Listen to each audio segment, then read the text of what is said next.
speaker, and I would like to introduce Maciej Baranowski, how to write a speech in easy way.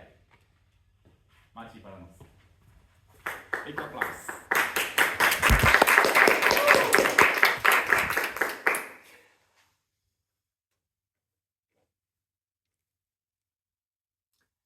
I joined Toastmasters 3 years ago, and my very first thought when it comes to speechcraft was, how does it work?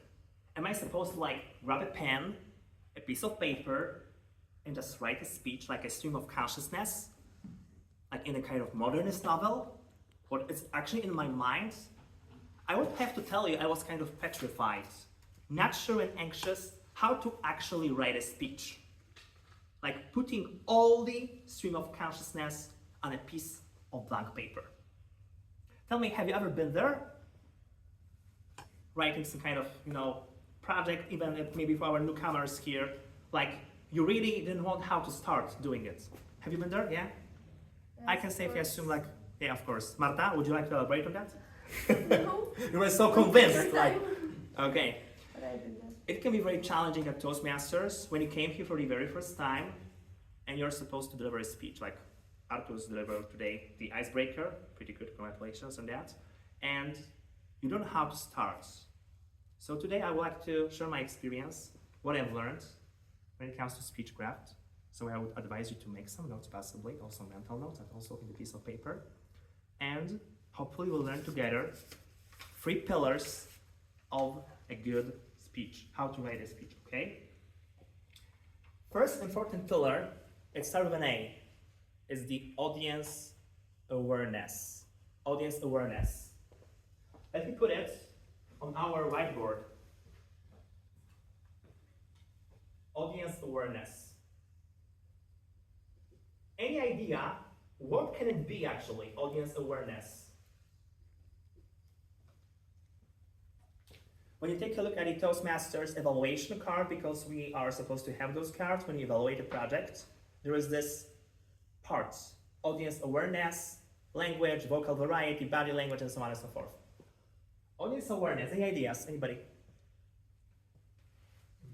The cooperation with the audience. Yes. And interaction with the audience. So it's feeling or being with the audience on the same page. That is right.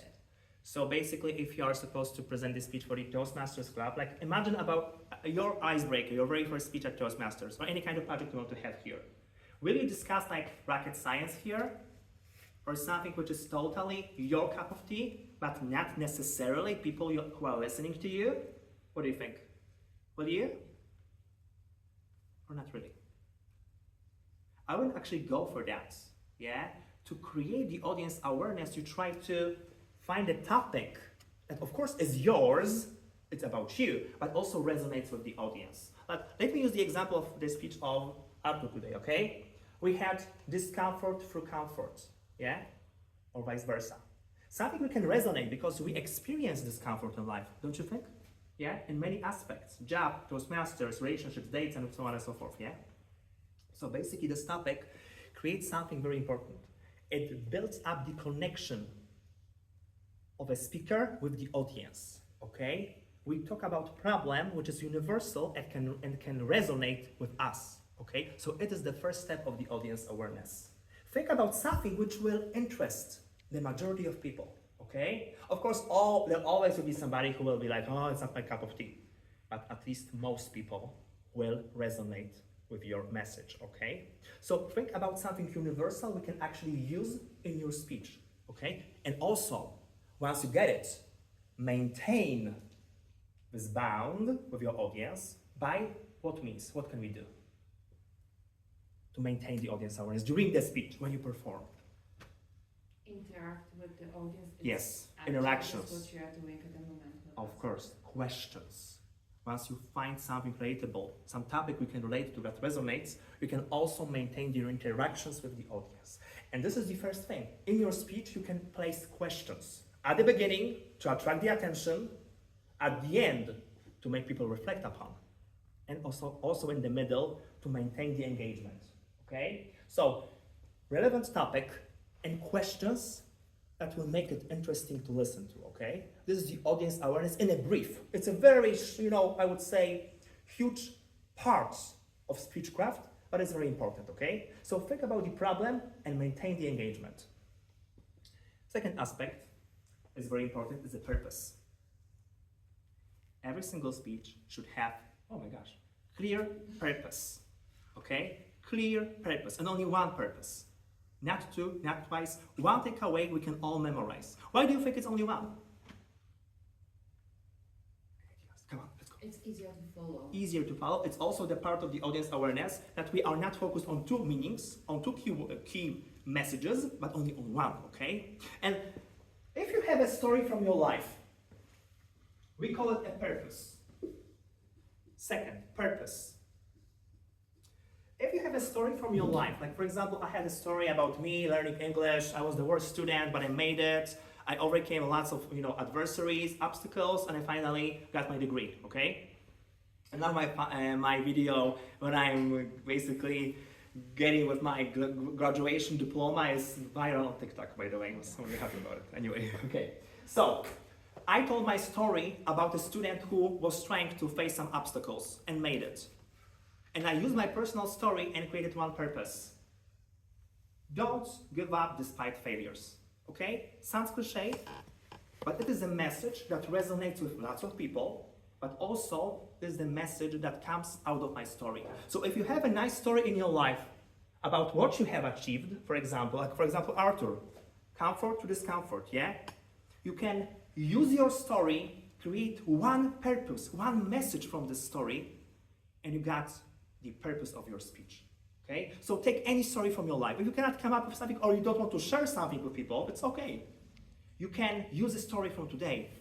When you, for example, lost some keys and you learned to always watch out for your things or whatever, okay? You can also use this kind of story, but one purpose that comes out of it, okay? Of your personal story. And last thing, it's the structure. It's great to follow specific structure. I cannot believe it's red, but I will hurry up. We can divide our speech into 3 key points, like Arthur, for example, did, yeah? 3 key points. Then, climbing, and flying. Division into 3 parts makes it easier to follow for the audience, for the speaker to present, and we usually memorize 3 things, because it's an odd number, easy to memorize. So the shortest kind of structure, divide the main body into 3 key elements. For example, I was 9, I was 18, I was 28. Okay? 3 parts. Aspects, timeline, okay? The simplest structure.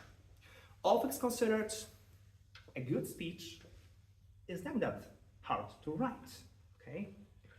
Remember about the problem of the audience, so audience awareness, about one key message coming out of your experience, you will definitely find something, and the structure. The simplest structure is division into 3 parts. 3 key aspects. And if you remember about those 3 things, the writing of the speech, the process, will get easier. You take up the pen, piece of paper, and you don't have a stream of consciousness anymore, because you know those 3 rules: audience, purpose, and the structure.